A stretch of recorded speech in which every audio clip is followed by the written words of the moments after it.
government access channels available on Comcast channels 98 and 22. Channel 98 is your channel. If you have an idea for a program, want to host your own talk show, or submit a film, we're here to get your content on television. On Channel 22, we bring you live and replay coverage of government meetings and other town updates. A third channel, Blue Hawk Media, is operated by SAU 16 and can be found on Channel 13, with all your school sports, events, and meetings. You can watch Exeter TV online at exeternh.tv, Apple TV, and on Roku. Find us on social media for extra content. Subscribe to our YouTube channel and hit the bell to get notified about live streams and new content. Tune in to our platforms every other Friday to watch the Exeter Biweekly Report with recaps of recent events, updates from town departments, and messages from nonprofits in your area. If you head to our website, exeternh.tv, we invite you to sign up to our newsletter to receive monthly updates about new content, upcoming meetings, and more. We'd like to thank you for taking the time to watch Exeter TV and hope that you tune in to our other content as well.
Thank you for tuning in to Exeter TV.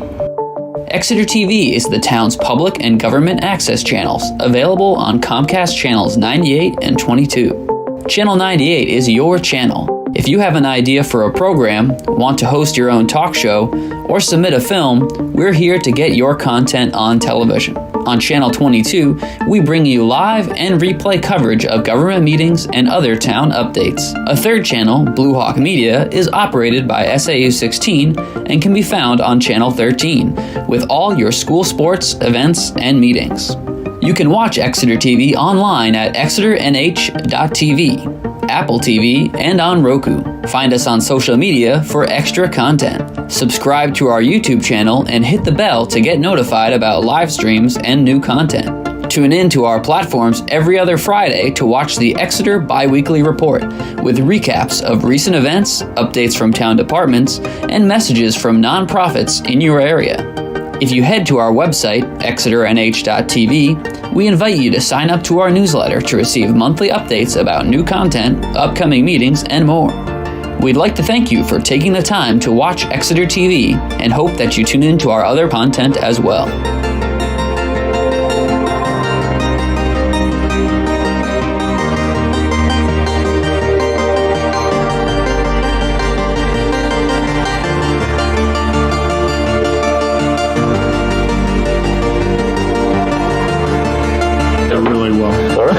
Yeah, wow. And then we can take. I feel really important now. I just wasn't able to do that. So the first time chair of the committee. We can do roll call, and then we usually vote on the last minutes.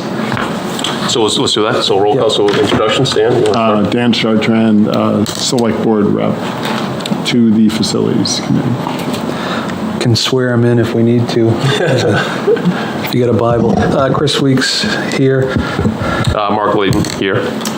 Julie Gilman. What am I? You're an alternate. Alternate selectman's rep. So we got a full agenda. We got a presentation coming from our consultant that's done the facilities condition assessment. First thing, if we could, I don't know if you guys had a chance, Julie and Chris, to look at the minutes that I had sent out a few days ago. Yeah, it looked fine to me. They're good? Yep. All right, so we can, I don't know if we have to vote. Yeah, say all in favor of accepting the minutes without edit, say aye, or, I can make a motion. Make a motion. Yeah, I'll make a motion to... Exactly what you just said. I'll make a motion to accept the minutes as written. And if you say second, and then... Second. Then you can say all in favor. All in favor? Say aye. Aye. And Julie, you should vote. You guys can abstain because you weren't, Or I guess... I'll vote aye. Give you a little microphone into my ear so you don't have to tell. That way it makes it It look took more me 2 efficient. years to remember to do all that stuff, Yeah. So with that, then we can jump right into the facilities condition assessment. And Jeff, do you want to introduce you, and then you can introduce your team? Well, I'm Jeff Beck, Public Works Maintenance Superintendent, and we're going to have a presentation by Mary Venable from Bureau Veritas this evening to give you folks an idea of exactly what we've been doing for, really, it's been about 4 or 5 months, all in all, with this report that we've put together on all of the 13 main properties in town, the town properties other than pump stations and water and sewer stations and so on, and some of the parks facilities, the smaller facilities. So this covers the 13 main buildings in town, and you folks all have a copies of the report, so you have a good idea exactly what we're looking into here. So Jeff, just all 13 buildings have been, the assessments are completed for all 13? Correct. Right. Okay. Correct. Those are the reports that I sent out to all you folks a few days ago. Okay. Great. Okay, Mary, whenever you're ready. All right, good evening, everyone. So I'm Mary Venable with Bureau Veritas. Does everyone hear me all right? Yeah. Yes. All righty. I'm going to turn on my camera just to say hello. That would be great. Hello. Hi. All right, so you can see me. Yes, we, as Jeff said, we've been spending the past several months assessing the buildings, and I have a little PowerPoint that helps me go through it and show you what we did. You've seen the reports, but I'll tell you how we approached the assessments and how to look at the reports. That sounds good. Let me share my screen and I'll bring up my PowerPoint. Let's see. All right, now is this, is my PowerPoint visible? No, just you. Okay. Okay, let me try one more. Yeah, PowerPoint's the important thing. Oh, here we go. All right.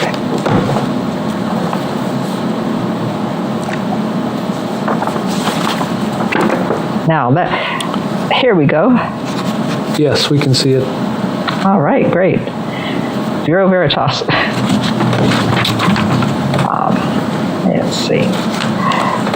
So I want to take you through, I'll go briefly through these. I know we want to get to the meat of it. But this is what this presentation covers. I want to tell you a little about Bureau Veritas and how we did our assessments and the conclusions we came to.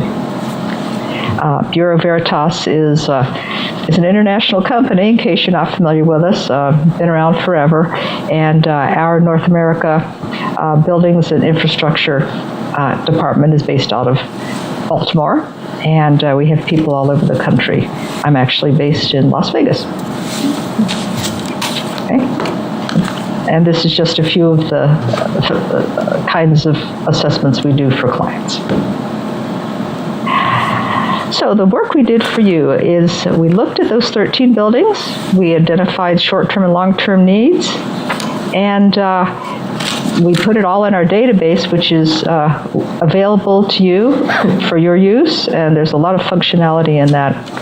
And in addition to that, we did a little checklist as to things that you could use to increase energy efficiency in your buildings. It was a checklist format. Okay. How we did this was we first interviewed people, talked to Jeff, and got some information in writing. We went out and visited all the sites. We prepared the reports, and now we're at the final deliverable, which is the presentation. Our assessment covers everything in the building that will need to be replaced at one time or another. The structure itself is not something that gets replaced, so only if it has any deficiencies we will list those things. And I just wanted to show you this too, in case you didn't see our project manager going around. The way we do this is we have an app on our iPad, and it's an app that we've developed in-house. It's connected directly to our main cost database, and as our project manager goes around, he looks physically at every asset that we need to record, connects up to our database, and puts all the information in right there. Very efficient. In our reports, we have a few different ways of massaging the data. These different ways should help you make decisions about how and when to replace things that need replacement.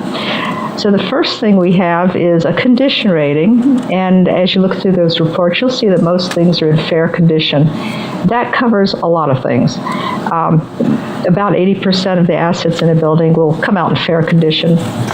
That can be anywhere from, not quite new to, not dying yet, kind of old but still functional.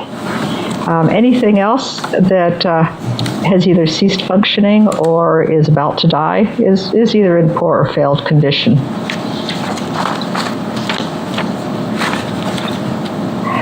Another way of looking at the data that we provide is a plan type. And the plan type is why we recommend for that particular asset to be replaced, when we recommend it to be replaced. The most common thing is that it's just, aged out. It's reached the end of its expected lifespan. And that's what we call life cycle renewal.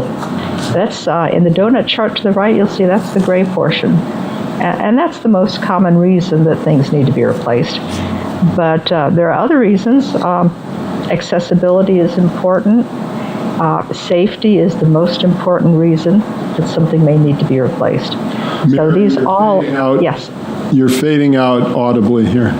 Yeah. Oh, sorry. Farther from I'll get close. the phone. Pardon? It's becoming more difficult to hear. Yeah, it's getting soft. I don't know if you're farther away from your microphone or not. How about now? Is this better? Better, yeah. Yeah. Okay. Yeah, I'm using my headphone. Okay. So this all enters into setting priorities.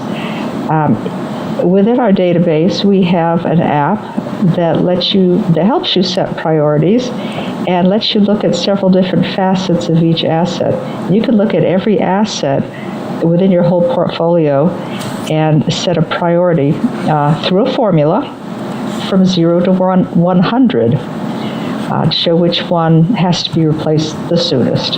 And I'll show you that in a minute. But safety is the highest priority. And this is just one more synopsis of how to set priorities using our software. And building importance is something you can set, like I say here, the town hall. That's probably the most important, next to a storage shed being the least important. You can look at all these different things and they will help you set priorities, and you can weight them in different ways to help you look at your assets in your portfolio. Is everybody familiar with facility condition indexes? Some of us, but if you want a quick overview. Okay, and I know you'll have the public listening too. So a facility condition index is simply the amount of money that needs to be spent at a particular time as a ratio of the overall building cost to replace. So it gives us a numeric way of looking at the condition of a building. And obviously, if the cost needed to replace a lot of the things in the building is getting pretty high in comparison to the cost to replace the building overall, that could be a building in poor condition. But this actually gives you a number to look at that. And I'll show you on the next slide what that looks like. So here's the town hall. And so we have it spelt out in different chunks of time. And you can see the facility condition index showed over on the right, 0%, is because we identified current needs as only being $2,700. And this is, I believe we did this in the winter, might have been 2022 still. But you can see that compared to the overall replacement cost of the town hall, which we calculated at $8 million. That shows the building's in excellent condition. If you look down at the 10-year cost, that $900,000, that's assuming that you don't put any money into the building at all. And if you didn't, you start to get into a situation where the building isn't in excellent condition. As you can see, $900,000 over $8 million is getting up into the fair, what we call the fair category. Mary, would you? Any questions? Sorry, Yes. I was just going to ask, do you want us to ask questions now or wait until the end of the presentation? I think it's up to you. I know you have time constraints, but I think it's apropos. So go ahead and ask. It's a question about the replacement value. Could you explain how you come to that value? Yes, and it's right here. It's simply the square footage of the building multiplied by a cost per square foot. But how do you come up with that cost per square foot? Are you just looking at the type of building, what the building is used for? Do you take into account that it's got, granite and maybe a slate roof? I mean, I guess that's what I'm asking. Right. We're finding that these need to be adjusted sometimes because inflation has been so bad. And the answer is yes. It's partly based on the building's use and its type of construction. Yeah, quality of construction. Okay. Let's see. That's a duplicate. Sorry. Wait a minute. I'm going up. Got to go down. There we go. Okay. So this is an example. Again, this is the town hall, and this is the same information in graphical format. The blue vertical bars are the expenditures we expect for each year that's listed, and the gray bars are the carryover from the previous year, assuming that no money is spent. So that's the scale on the right. The scale on the right hand is the dollars, and the scale on the left hand side is the facility condition index. You can see if if no money is spent, the building gets up past the fair line, gets into the fair category, and you can see the circled conditions over on the right correspond to the table we were just looking at. And you're using the inflation rate is 3%, so the costs are going Yes. up 3% per year? Yes. And the blue, if you wanted to drill down to see what was in those reserve costs for a year, how would you do that, Mary? Well, it's actually, there's a pretty neat thing in the actual software. You can click on that. Oh, okay, and then it'll show a breakdown of the cost? Yes. Okay. Yeah, it's pretty nice. Okay. So to get into the actual findings for your buildings, this is the overall facility condition assessment for the different buildings. We lumped the public works buildings, that's the water and sewer garage, and the other couple of buildings on the site, we lumped them together in this analysis. We can see those are getting up into the pink, which is not so good. And I'll show you why in a minute. So this is the overall. That's interesting. This is just one more illustration of the expenditures, kind of like the previous chart we were looking at, but this is chunked down into chunks of years. And you can see that the line corresponds to the costs down below. You see the Public Works campus has quite an expenditure in the 10-year range. In the software, we have, like I just mentioned, we have ways of clicking on these things, and the components of that will pop up. Now, this slide is from Paul. And I included it because we were talking about the budget that you have per year and the average needs over 10 years that we have calculated. And there's quite a discrepancy.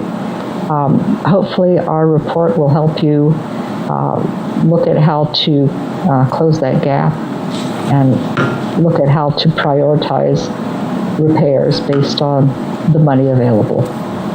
So, very quick question. So the slide before this, you showed the bar graph, Yes. and it's total 10-year. Let's say 10-year total, right, over for each building. Could you also provide a graph showing what should be spent, kind of like this, but have the buildings on the left, and then what should be spent per calendar year to maintain the building? Yes. Mm-hmm. Yes. In fact, in our reports, which you have copies of, there's a replacement reserves table in the back of the report. It's one of the appendices, and that shows every expenditure for every year for each building. Yeah, but it's for each. But you could develop where it's all the buildings in one slide, though, right? So you could see. Yes. A cumulative what per year, what should be spent, because it's obviously the average is helpful, but it's not. That's not in reality, right? There's ups and downs based on renewal needs. That's right. That's right. Yeah, we sure can. Okay. In each report, as you've probably seen, there is a section called Key Findings, and that has taken the priority scores. You see on this one, there's a priority score. Do y'all see my cursor? Yes. Does that show up? Okay, good. Helps. And this is just a few illustrations that I wanted to show you, but each report will have a key findings that has between 1 and 12 items in it that are priorities. On this slide, I wanted to show that several of the buildings had some either paint or wall or roof issues. Okay? And I know y'all were talking before the meeting about the Public Works campus, not having immediate needs shown. But what I want to mention is that you'll see in our reports that things that are actually broken do come up as immediate needs, but things that are in not so great condition but are still serviceable, you'll see those listed as fair condition but with 3 years left. So you might want to keep that in mind. That, the building that was Jeff, can you go off the microphone?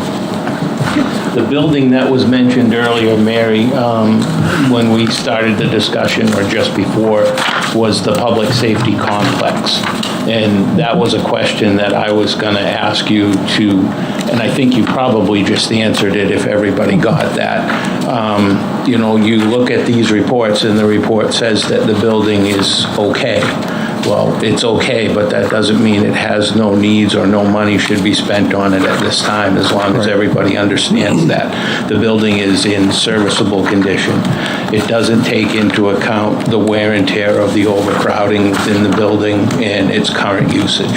So basically, that's knowledge that we should all have right now, knowing what we need in town and the individual buildings' needs and the people who are in it. So that's a piece that the report really doesn't show the, all the moving, let's say the nuts and bolts of each individual building, but the report gives you all the information on all those things. And if you look in all of those columns and all of those charts and graphs and you break it down to the smaller parts and pieces, then you see everything that the building does need. But overall, it is serviceable.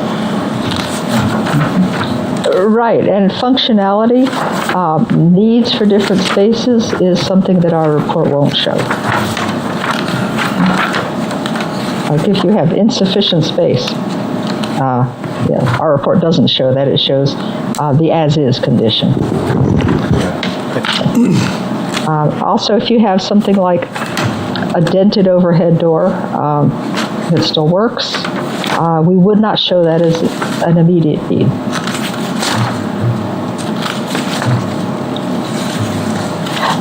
We saw a few site conditions. This is just a sample of them that are priorities, and one of them being the fueling station. That's kind of a high dollar value item.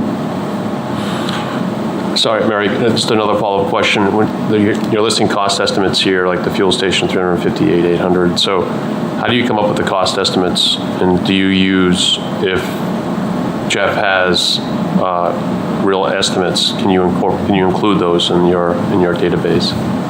Yes, we came up with that fueling station cost with Jeff. Okay, but so you if you have a number, like Jeff may have a quote or something or an estimate, you can use that. But if you don't, how do you come up with the costs for these? We use RS Means and Whitestone. Okay, great. And this number that Mary had for that particular thing, for that particular item on this key findings report, that particular number was a number from 5 years ago. That was the newest number that I had. That's when we began talking about the fueling island and its need for replacement, was 5 years ago. Okay. And now that cost has gone up considerably, but it is in the current budget. Okay, but that number is In the current CIP. but that number is you're thinking is outdated number because it's 5 years ago. That is the outdated number, because I was looking at that in our report. We were just talking about that a couple of days ago in discussing CIP. So I believe that the new number was around 450. Yeah. All right. A couple other things I wanted to point out were, I talked with Jeff and reviewed the structural engineer's report about the 2 garages out at the Public Works campus, and the fact that they do not meet current snow load requirements. So we've put in a budget cost for upgrading those. And of course, the real cost would have to depend on the structural engineer's calculations and a contractor's proposal. But those are 2 things that, your choice is either to upgrade that structural framing or put someone up on the roof to shovel snow. So that's not a good option. I know people do it. Okay. The next charts I want to show you, they're just a graphic representation of the expenditures in those chunks of years that we talked about, the early term, the up to 5 years, and then 10 years, and then 10 to 20 years. And this is just looking at some of the different trades that make up those expenditures. Gives you an idea of the magnitude of each one. And you'll see typically in these that interiors is generally kind of a big number. Typically, in some of the next ones, you'll see that HVAC is predominant. And there's a lot of data, but it's just a representation. So this is just, you have 10 facilities, but are we at 13? Yes. The reason that Oh, is because yes, 13. 10 reports, I'm sorry. It says that Because we lumped some of them together for Public Works. The report reads in Mary's slides here, forgive me, Mary, if I don't mean to speak over you, but Okay. it reads 10 facilities because there are 4 actual buildings that were a part of the 13, and those 4 buildings are at Public Works, so it cuts down on that a little bit in these basic reports, and I'm sure if I let her take a minute, she probably would have got there for us. I'm sorry, Mary. Oh, no, thank you. Yeah, we combined those 4 because they were on the same site. And so that way we were able to put site costs together. Yeah, and not split them up. So So you'll see. sorry, one other question, Mary. I just want to make sure that everyone understands that when you're looking at those deficiencies, you're not necessarily looking at all the code required issues, right? No. You mentioned the structural steel and for the engineered buildings as far as the roof and stuff, but in general, you're not going through these buildings and identifying issues that are outdated code issues, right? No, we are not. Okay. And then existing buildings would be grandfathered, but that was a specific one. Yeah, we were asked to include. Yep. Okay, all righty. And you see in this time period, you see a big expenditure there for electrical. Something like that would assume that there are buildings where the electrical systems are reaching the end of their nominal life, which is 40 years. It doesn't necessarily mean they're going to die, but this is a number for you to use in planning. Once something gets to the end of its nominal life, it's something for you to think about. It may not need immediate replacement, and it might last a lot longer, but it's here for your information. What are you using to determine useful life or lifespans? What documents are you using? What documentation are you using? We use industry standards, and I believe RS Means provides those. But so it's a documented, it's established standards that you're following as far as lifespan. Mm-hmm. That's correct.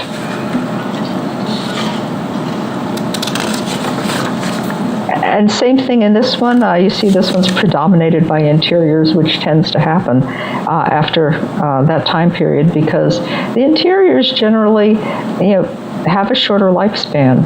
Things like flooring and paint, those have a short lifespan. So those tend to add up.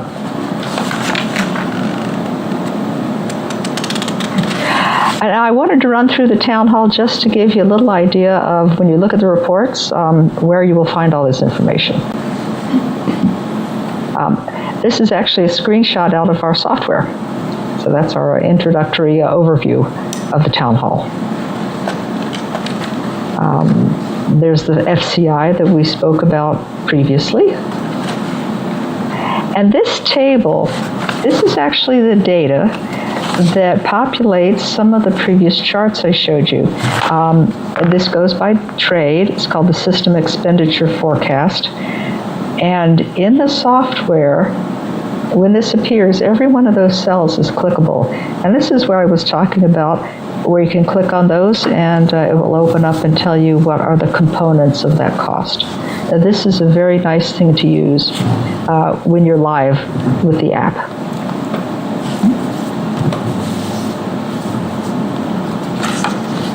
All right, and that's about it for my presentation. Your facilities look good for the most part. They look very nice. You see the Public Works campus had a few high dollar things, so that fueling station and the structural renovations. But that is our overview. That's it. Very helpful. Thank you, Mary. Oh, can we get a copy of this slide deck? Like just a PDF, or did we already get it? Have it, it's right in front of you, Chris. Oh, okay. Just, yeah. All right. And you'll have, The digital, presentation will be on the town website. okay. Along with, we will be posting this same presentation on the Public Works site. Excellent. Town website. Mike, because people can't hear you on TV. I'm sorry. I have some questions actually for you, Jeff, too, if you want to just stay there. So are we all set with Mary, do you guys think? Or Mary, thank you.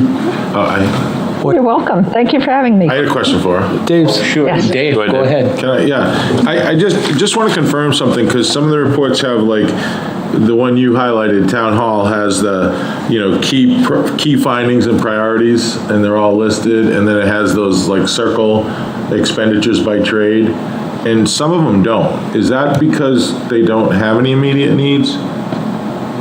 Like, the public safety complex doesn't have, the one I have doesn't have that key findings priority section. If it doesn't have it, it's possible there are no key findings, meaning no priorities in that sense, safety priorities or that type of thing. Some of them may not have that. Okay, because when they have them, it just says poor, it's related to poor condition. There's nothing in poor condition in this building, so that's why it's missing? Okay, because I expected Yeah. to maybe see it, and then it says no key findings or no priorities or something, but, It should have. So it has to be in the poor category in order for it to be, In order for, key findings is basically immediate needs is key findings. Okay. So that when it gets below that fair line, Mary, in the software, it shows up in the key findings report. And it tells you that this needs immediate attention. So when you run that report, whether it's for a building or town-wide for all the buildings covered by the software, all of those key findings, anything that's that we consider or is in there that's in poor condition or even sometimes in a failed condition, that falls below that fair condition line, which is serviceable, Okay. it would prompt you to look at that a little bit closer and bring that to your attention. but how did that, you mentioned the scale of 0 to 100 for prioritization, so how does that fall into, is that different than about how it relates to immediate needs and it relates to that category you were just talking about? I don't, Yeah. Go ahead. Yeah, it's actually related, yes. The key findings report will look at the items that are high up in the priorities based on the app I told you about. There's a calculation in the software. The one that I mentioned, we can adjust priorities and weight things differently. So yes, it's linked to that. It actually is directly linked to the priority score. The key findings will also list, if there are multiples, it will list up to 12 in our report, although it will list as many as there are in the software. Great. I have one last question, Mary, before we let you go, is there potential down the road to customize fields, like in the case where we were talking about if there was a cramped space and we wanted to add some sort of factor to account for that in its rating? Is there a way to do that? I believe so. I'll have to look into that. Okay. Mary, another question for you. I think I saw in the reports about accessibility and ADA, Yes. but we already have, the town, I believe, already has a report on ADA. Did you incorporate any of those findings into your assessments? No, we went by our own observations on site. And so, for instance, I believe I remember one that was, I think it was the town hall where the steps had no railing. yes. That kind of observation would be one that we included. And I think you may be thinking of the back stairs where the wheelchair ramp is, and those stairs in that platform needing immediate attention. That's also Right. in the key findings. Right. So we went on observations at the time we were on site. Yes. So follow-up question to that, maybe it's more for you, Jeff, is after this is, the town signed off on this, then the next step is maintaining it, right? So. Yes. Every year it has to be updated, and then. It will become, I'm sorry for interrupting, but it may shorten your question and become more clear once I explain that this is an organic program. Everything that we do as far as repair work will go into the program. All of our needs, as we look at them, the program will bring that up. As we update it, it will give us current data. It's not just a report for now. The other part of this that Mary says in the program, and that is part of what they offer us that goes along with what we've purchased here in this program, is a program called Asset Calc, and that actually gives us building maintenance software. So as we enter things into that, when work is done or whenever work is needed, whatever we do, that will become our boilerplate basically for the care and maintenance of the buildings. Yeah, I think that's great. I think you need to do that. And I think I would suggest or recommend that you come up with a schedule so that because at some point you're going to want to take a snapshot of this, right? Yes. So especially for budgeting and capital planning, so that you have a structured approach to updating this, right? So it's not, otherwise the number is going to go up and down, and people are going to question some of the I guess the accuracy of some of those numbers if you don't have a schedule like that. But I guess the other part of it is that we have reports from, especially for the accessibility that just came up, because there was much more serious items I thought of the town hall, Julie, right? That those are important that you should make sure they get into these as soon as you can, right? Whether it's now or you have this schedule, just because that's a lot of data that you want to capture in this, right? Yeah. Especially as you're trying to get money to go forward and fix it. And if I might mention too, our assessment for ADA was kind of what we call a level 1. It was not a thorough assessment where we measure things. It was an overall visual assessment, a general assessment. But the town will have the ability, Mary, to update these and add deficiencies and do the prioritization after this gets signed off, right? So going forward, Jeff will have that ability to do that. Yes, that's correct. The database is there for you to use forever. Right. Great. I still have a question about the key findings, and I'm going to go back to the town hall because that's the most interest to me. Before the key findings, there are immediate needs. But under key findings, there are none. So what's the difference between, why aren't the immediate needs under the key findings? Let's see. I would need to look at the report, that one. I know what you're saying. They do, those two sections of the report do look at it a little differently. I think I would have to get back to you. Because I know the software handles them a little differently, and I can't tell you right now. Thank you. Okay. Sorry, Mary, another question. Sorry. The immediate needs, would you also characterize that as kind of a backlog, things that should have already been done? If there's something that is past its useful life, would you put that in that category? Not necessarily, but something that has failed or is a safety issue, we would put them there.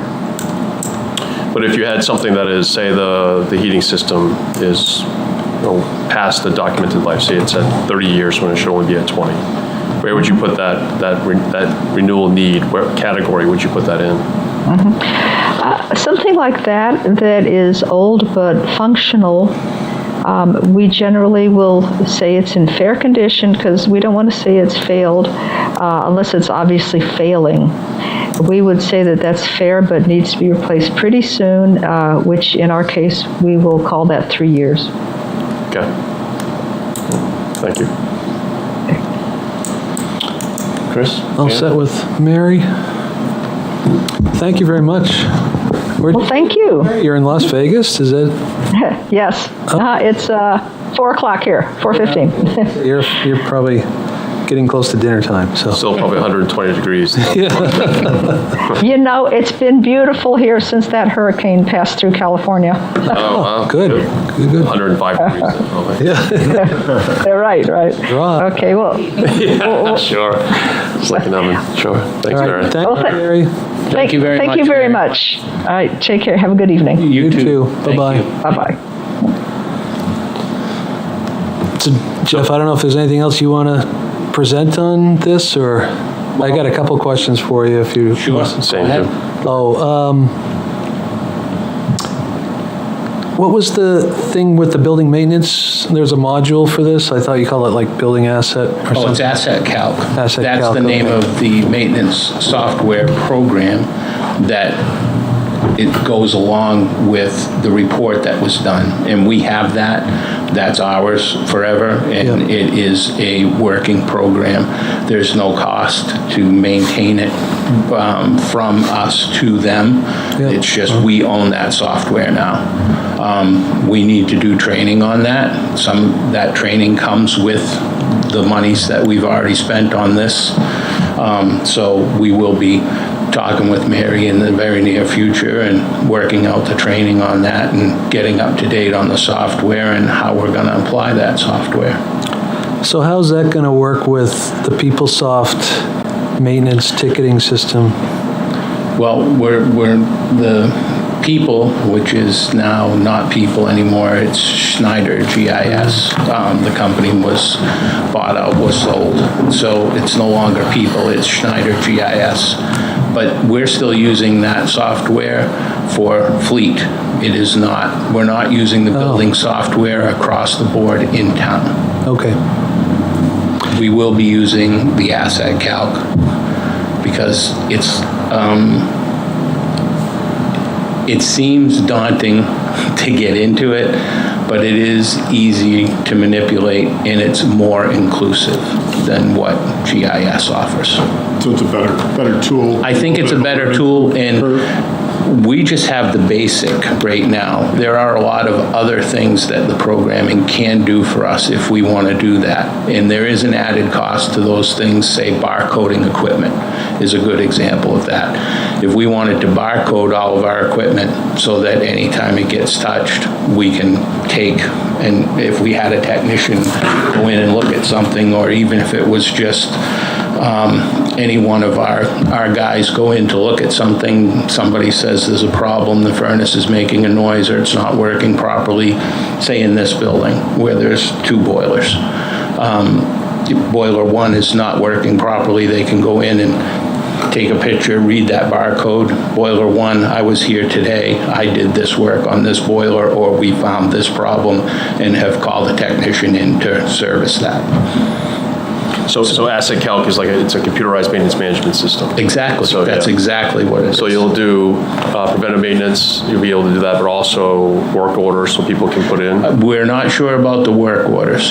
Yeah. We're working with them to work through that. That's a question that I had for Mary when Paul and I had a meeting with her last week about how to work out the work orders for something like that. We can put all of our own data in, and we can make our own work order and just do the data entry on it. But then somebody has to mine that and mind that. Yeah. If that makes sense to you. So I saw in the presentation, that's one of the services that they provide. It sounds like they're a consultant to help. So if the town, that sounds like a resource for you to be able to. That is correct. Yeah. And we will continue to use them as a resource for that reason. Yeah. I got a few more questions as long as I remember them. So as far as ongoing costs, what are we looking at for that to keep this thing going? Just what we've already paid. I like to hear There is no that. ongoing cost. If we maintain it as we own it now, there is no ongoing cost. Okay. If we want to expand that or ask them for other services, it will be quoted or bid for any of the other services that services that they provide or that they could provide for us. But we're still working through what we've already paid, and like I said, there's additional training Do they owe us training as Not part of that? necessarily, but it's a part of the overall program. Do we have to pay for, oh, it's included? It's already been Okay. paid for. All right, It's already a part of what we've purchased. yeah, okay. I mean, and we only have the 13 buildings in the system, right? The town owns more than that. That was a prioritization. Yeah, there's a considerable number of buildings. These are the 13 main buildings. Yeah. They also, these 13 also include the new building at 10 Hampton. Oh, it does? Yes. Oh, very good. Okay, got that. I was going to ask, I would look, the town, I would recommend it to look at that as far as, maintaining it obviously, but then in growing the inventory, right? Especially if something gets replaced, then you want to add that in. That is correct. Yeah. So any work that is done up there through the grant that Greg has currently will be put into this software. But you don't have the new sewer treatment plant's not in this, right? No, it is not, but they have GIS. Yeah. They have all of their buildings and all of their equipment is in the GIS system. And it works for them in what they're using it for and what they're doing. But the building is too, I know the equipment is, but is the building too, like the roof and? The building is for problem areas, the main building, the basic building for problem areas is also in there. Okay. All right. Well, I mean, you may want to bring that and combine it to this system though, as far as the building. It may be a matter of reaching out to the folks at Schneider and seeing how we can marry the two systems together in order to accomplish that, or have it be a townwide thing. It may be that we want to, we may want to go away from that and bring those buildings into this. But for right now, what they have works well, and it's working well for them. Yep. Just may help you for capital planning that you have all into this one database. Well, where it's different departments, each department calls out those different things. So they have water, that. sewer. Yeah. And that's a big part of what they provide is a big part of the overall town budget. So, but it's individual departments. So what do you think of the output that you've seen so far? I think it was well worth the cost at this point. But this also has to be a tool to help us better maintain the town facilities. And that's where you folks can help me be able to do that.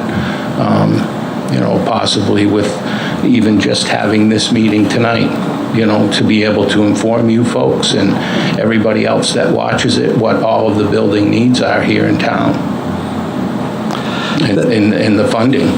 That one slide that was on there right now, we have just over $60,000 a year for individual building maintenance across those 13 buildings.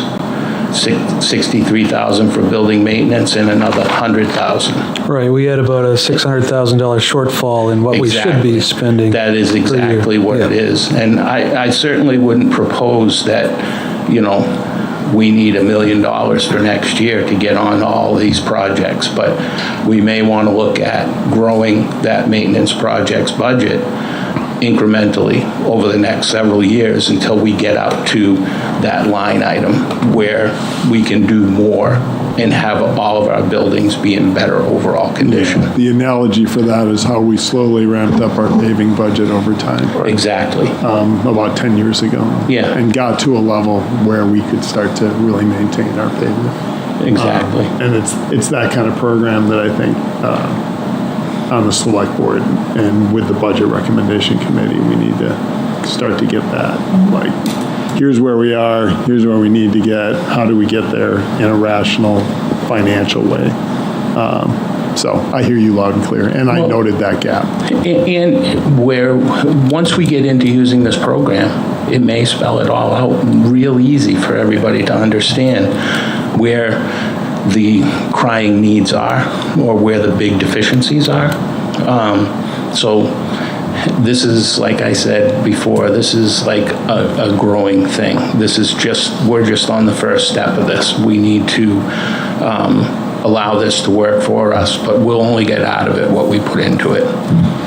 Yeah, and I was going to ask you, and this is for all of us, I guess, like what is the rollout pathway? So let's say over the next year, you implement this, through DPW as you folks manage the buildings, then where do we get to a point and what do we do to take the data out of that, give it to Dave, Town Administration, Budget Recommendations Committee, that sort of thing, so it can help kind of drive these CIP items and Well, and it'll budgets. also be part and parcel to the Facilities Advisory Committee and what you folks think of what we're doing as we move forward. I think in my experience, Jeff, the key that one of the slides that they showed was if you don't do anything, what happens to the buildings, right? Exactly. And so I think that over the next 10 years, and then I think there's 11 to 20, whatever it was, but that's going to be a tool that you can really start to show that if you are ignoring the buildings, if you're only spending $60,000 a year, this is what's going to happen, right? They're in fair shape now, but quickly they get into a situation where they're not fair. So that's the data that you now have that you can start to show that, and then you can start to say, hey, if we're spending $150,000, here's the difference that it can make. So you definitely have the tools. I guess one thing that I would in my experience with these in our campus is that I would definitely make sure you go through the weeds of the estimates that they have. They're using RS means, and I know that you gave them some estimates and stuff, but I would definitely make sure that you feel comfortable if they say that this boiler is going to be replaced, that this is the cost. My experience is sometimes that those are not accurate. Exactly. And that will hurt you because you'll see these numbers as you're trying to show what is happening, and these numbers are low, and some cases are high, so you got to really make sure you We need to deal with actuals in the Northeast in the current economic climate.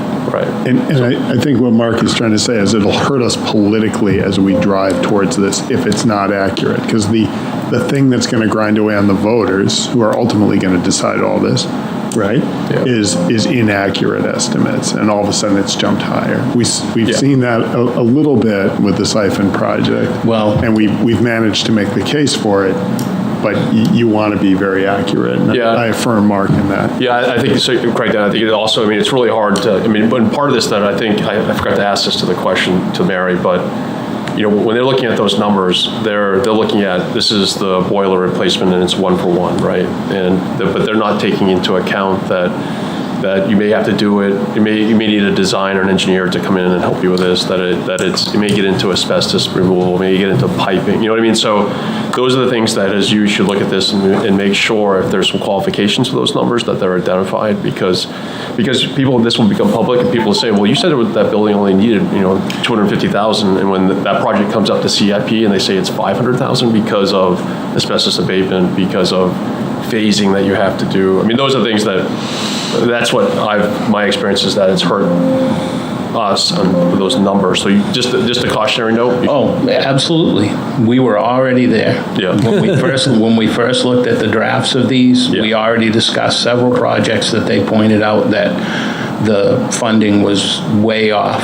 Right. And as Mary mentioned, they're an international company, and Mary herself is in Nevada, and the labor rates and what they're doing are completely different than what they are here in the Northeast. And there are different post-COVID economic climates all over the country and all over the world that none of us have ever seen before. Well, your fueling station's a great example. Exactly. That's exactly right. Well, we had a price from 2018. I believe that was the year that I got that original price. That was a different world. Yeah. And that was a much different world than it is today. Right. And the price that I have currently at around $450K, it's a little bit more than that, but just saying for the sake of discussion, that is a fair and reasonable price for what we're asking in that.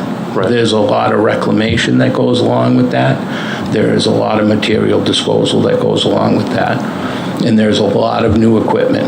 And that equipment that's in the ground now is almost 25 years old. Mm-hmm. And the technology that's available today in that realm, in the petroleum realm, and what we have at 25 years ago is a huge difference. Yeah, so that's a perfect example where even on that number probably doesn't include any engineering that you have to do, any of the permitting that you have to do. Maybe it does. It does. Oh, it does. So, but those are the things that you should, as you look at these numbers and they say, well, repointing the town hall is only $75,000, but did that include scaffolding? Did that include, what's the percentage of repointing? Exactly. So it sounds like you're on it.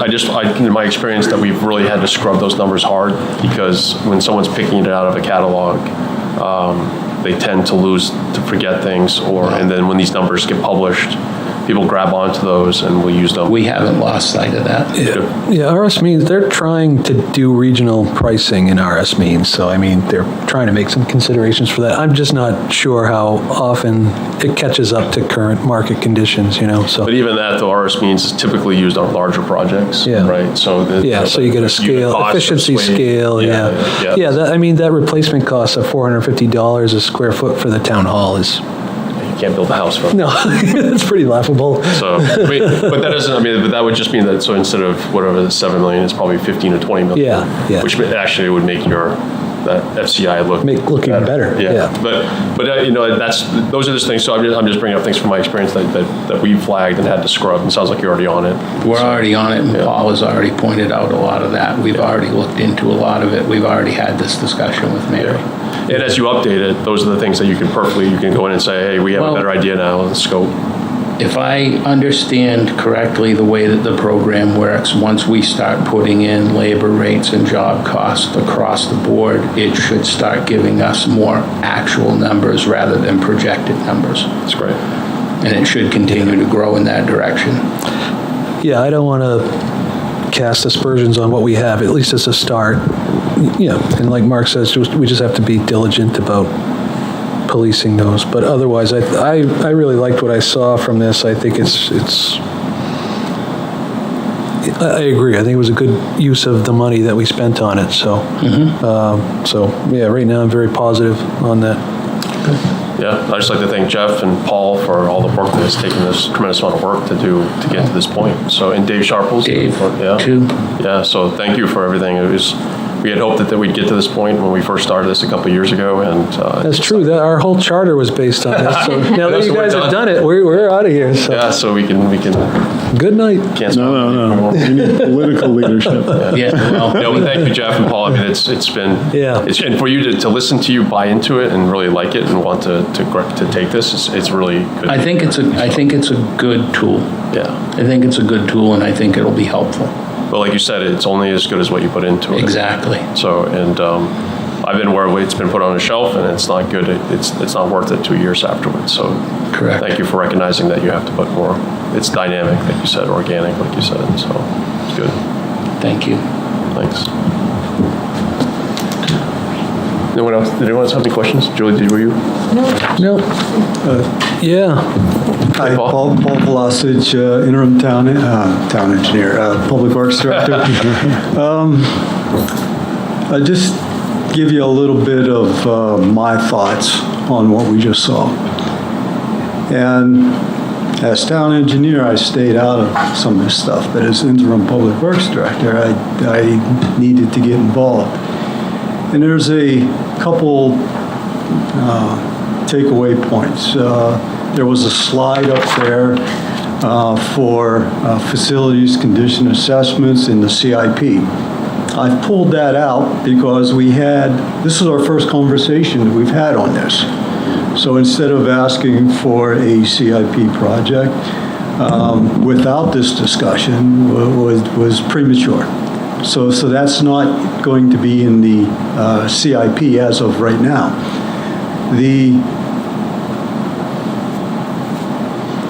The priority needs or the priority projects through the reports, and if I added up all the dollars correctly, was over $1 million, and which is a big ticket. So there's not anything in the CIP was the first thing. Now we get to the budget part of things where Jeff has the $63,000 that was referenced through many different buildings, plus also his $100,000 maintenance project list. Add those two up, 163, and you saw where if we use this program the way it sits right now, the annual expenditure suggested was a lot higher than that 163. Right now, the budget is due, and I'm going to carry the 100,000 maintenance projects as of right now. I'm going to carry that too, to allow for these discussions to happen and see what we want to do. Now, lastly, also, I think this is a fabulous tool to start with. Yeah, some of the costs that you're referencing that we've noticed too is, might not be correct, but wow, now we got a list to start debating on things, and we can fine tune those numbers. Where I'm a little cautious of how fast we can move right at the moment on this program is that Jeff also takes care of the garage and maintenance, and combined between those two functions, he's at half staff. And where does Jeff put his time? Jeff puts his time in filling up those gaps because he doesn't have enough people to be doing all the daily stuff. So I just caution how fast we can move on coming up to speed on the program, and also inputting new values and stuff like that too. We see it being a very valuable tool, but I also have to throw a little bit of realism into the discussion also.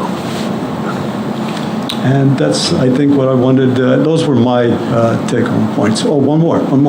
There is a CIP project, and it is the fueling island. And Jeff has the updated costs on that too. So if you think that's a good project, and it's certainly referenced as a priority project, we could use your help as that CIP process moves forward. Paul, a couple questions for you. On that note with Jeff's time and staffing that you have, I don't know if this company provides a service, an annual fee that we could hire them for. Maybe it's a low fee to help us with the updates. If there was where the information can be fed to them, and they're doing a lot of that, if that's been discussed with this company and to help with that. It wasn't discussed yet, other than the offer, I think, is there. Yeah. I respect that you guys you have other priorities, and this is where these things start to fall off. And so, I don't know, maybe it's a question that maybe for a few $1,000s that they can do some of that administrative, where you could just be feeding them updates and then they're actually doing the database updates, because, I don't know, something for you to look into on that. Yeah, and we've had discussions too where we might bring some of our business manager, some of our secretarial staff to help out with that too, and potentially learn some of that system too. So we're exploring that end of it also. Yeah, it's a challenge. I mean, it definitely is, because you want, especially getting the information into this, or finding the information, I guess, right? You want to be able to know in your buildings what's happening and getting that into this. So it's, yeah. Well, thank you. Thanks, Paul. Thanks, Paul. Paul, we'll have to have you back at some point. I know we've been talking about the Public Works campus for a while. How do we move that forward? And I saw some compelling data from this that supports your case. So we don't have to talk about it right now, but okay. We'll have to get into it soon, though, because we do need to move that forward. Good. I think, so we had on the agenda, we can table it since we're getting late. It's just an update on the town CIP, Dave. I don't know. Yeah, I'll give it quick. I sent the draft to you folks. You did. Last 2 weeks ago? Yeah. That was the draft. It went to the planning board. Encourage, if you want more information, watch the planning board where all the department heads that are proposing CIP items showed up and did a presentation on all their requests. And there's been just a couple of minor changes. I think Paul pulled a couple of sheets, right? Yeah, one was the facilities condition assessment. Wasn't quite ready. They're figuring out how to approach that. But basically the draft you sent is the draft that's going to the planning board tomorrow night for a public hearing. And then once, if the planning board adopts it, they can make any statements they want about it, priorities or what have you. They've done it some years they haven't. But that doesn't fund anything, or it just creates the CIP, and then it goes to the budget committee and the select board and ultimately the voters. That's the update for now. Great, thank you. Any questions on it? I didn't get a chance to look through it yet, so. Okay. Same either. One of the big items, by far the largest item is the public safety complex is going back again. I mentioned that at the last meeting. Okay. I'll look through that. We'll talk about it more next month. Next on the agenda is just new business. I don't know if, Dan, we'll start with you. Any new business?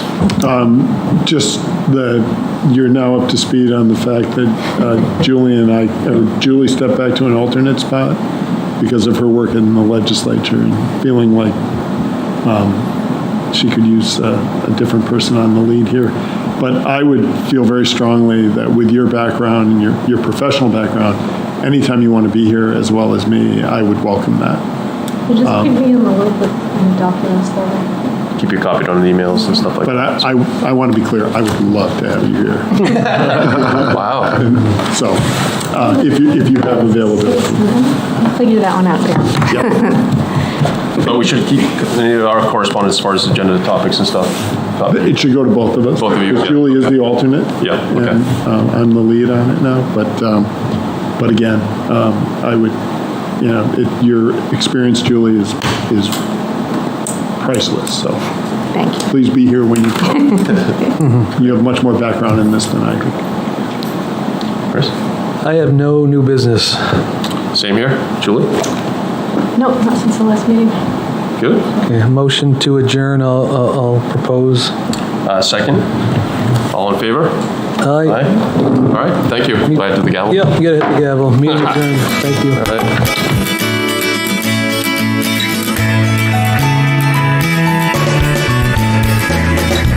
Thank you for tuning in to Exeter TV.